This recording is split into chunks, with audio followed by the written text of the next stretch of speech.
നമസ്കാരം. ന്യൂസ് കേരള പ്രധാന വാർത്തകളുമായി CK നാസർ കാഞ്ഞങ്ങാട്. പെരിയ ഇരട്ടക്കൊലക്കേസിൽ കുറ്റവാളികളെന്ന് കണ്ടെത്തിയ 10 പ്രതികൾക്ക് ഇരട്ട ജീവപര്യന്തം തടവും 2 ലക്ഷം രൂപ പിഴയും വിധിച്ചു.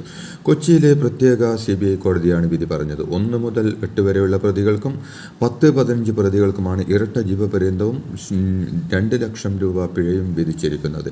മുൻ MLA KV കുഞ്ഞിരാമൻ അടക്കം 4 CPM നേതാക്കൾക്ക് 5 വർഷം തടവും 10,000 രൂപ പിഴയുമാണ് ശിക്ഷ. 2019 ഫെബ്രുവരി 17-നാണ് യൂത്ത് കോൺഗ്രസ് പ്രവർത്തകരായ ശരത് ലാലിനെയും കൃപേഷിനെയും രാഷ്ട്രീയ വൈരാഗ്യം മൂലം ക്രൂരമായി വെട്ടിക്കൊലപ്പെടുത്തിയത്.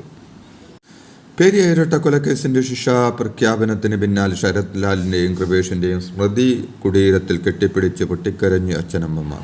വിധിയിൽ തൃപ്തരല്ലെന്ന് കൃപേഷിന്റെ സഹോദരി പ്രതികരിച്ചു. പ്രതികൾക്ക് വധശിക്ഷ നൽകണമെന്നാണ് കോടതിയോട് ആവർത്തിച്ച് ആവശ്യപ്പെട്ടതെന്നും അതാണ് പ്രതീക്ഷിച്ചിരുന്നതെന്നും എങ്കിലും ഇരട്ട ജീവപര്യന്തം ലഭിച്ചതിൽ ആശ്വാസമുണ്ടെന്നും കൃപേഷിന്റെ പിതാവ് പ്രതികരിച്ചു.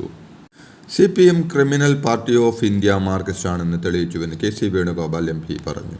CPMന്റെ കൊലപാതക രാഷ്ട്രീയത്തിനെതിരായുള്ള ശക്തമായിട്ടുള്ള വിധിയാണ് പെരിയ ഇരട്ടക്കൊലക്കേസിലൂടെ ഉണ്ടായിരിക്കുന്നതും എല്ലാ മാർഗങ്ങളും ഉപയോഗിച്ച് പ്രതികളെ സംരക്ഷിക്കാൻ സർക്കാർ നടത്തിയ ശ്രമങ്ങൾ പൂർണ്ണമായി പരാജയപ്പെട്ട നിമിഷം കൂടിയാണിതെന്നും വേണുഗോപാൽ പറഞ്ഞു. പെരിയ കൊലപാതകത്തിലെ കോടതി വിധി CPMന്റെ കൊലപാതക രാഷ്ട്രീയത്തിന് തിരിച്ചടിയാണെന്ന് പ്രതിപക്ഷ നേതാവ് VD സതീശൻ പറഞ്ഞു. പാർട്ടിക്ക് ബന്ധമില്ലെന്ന് പറഞ്ഞ കേസിൽ CPM നേതാക്കൾ ശിക്ഷിക്കപ്പെട്ടിരിക്കുന്നുവെന്നും കൊല്ലപ്പെട്ടവരുടെ കുടുംബത്തിന് പൂർണ്ണ പിന്തുണ കോൺഗ്രസ് നൽകുമെന്നും അദ്ദേഹം പറഞ്ഞു.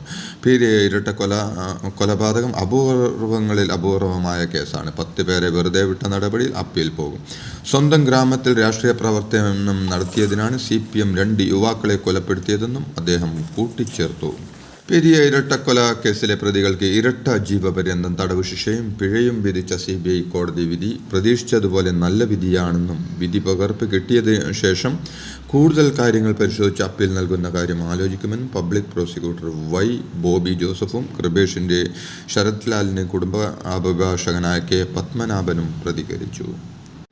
അദാലത്തുകളിൽ എത്തുന്ന പരാതികളുടെ എണ്ണം കുറയുന്നത് സർക്കാരിന്റെ മികച്ച ഇടപെടലിന്റെ സൂചനയാണെന്ന് മന്ത്രി സജി ചെറിയാൻ പറഞ്ഞു. ചേർത്തല താലൂക്ക് അദാലത്ത് ചേർത്തലയിൽ സെന്റ് മൈക്കിൾസ് കോളേജ് ഓഡിറ്റോറിയത്തിൽ ഉദ്ഘാടനം ചെയ്തു സംസാരിക്കുകയായിരുന്നു മന്ത്രി. 63ാമത് സംസ്ഥാന സ്കൂൾ കലോത്സവത്തിന് ഇന്ന് തിരുവനന്തപുരത്ത് അരങ്ങേറും.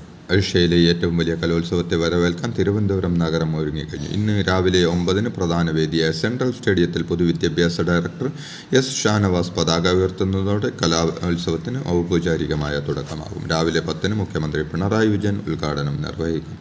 25 വേദികളിലായി 240